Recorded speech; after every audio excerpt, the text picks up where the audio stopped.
Adlaw nga Miyerkules karon mga kaigsuunan, sa 31 sa bulan sa Agosto tuig 2022.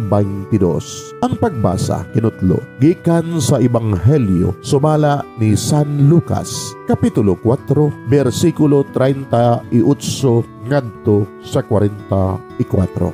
Bibiya si Jesus sa sinaguga og miadto sa balay ni Simon. Niadtog higayuna, gihilantan ang ugangang babae ni Simon og gihangyo nila si Jesus nga ayuhon siya. Miduol siya og mibarog sa kiliran sa gihigdaan sa masakiton og gihinginla niya ang hilana. Gihiwasan sa hilanat ang masakiton og diha-diha mibangon siya og misilbi kanila. Sa pagkakilom-kilom na, ang tanan nga masikiton sa nagkalain-laing balatian gidala sa mga tao ngadto kang Jesus o gihikap niya ang tagsa-tagsa o giayon niya silang tanan. Gikan sa daghang mga tao nanggula usab ang mga yawa nga nagsiyagit, ikaw mao ang anak sa Dios. O gibadlong ni Jesus ang mga yawa sa dili pagpanagilon kay nasayod man sila nga siya mao ang Kristo. Sa pagsubang sa adlaw, mibiya si Jesus sa lungsod ug miadto sa usa ka dapit nga awaaw. Gipangita siya sa mga tao ug sa diha nga nakit-an na nila siya. Ila siyang gihangyo nga magpabilin uban kanila.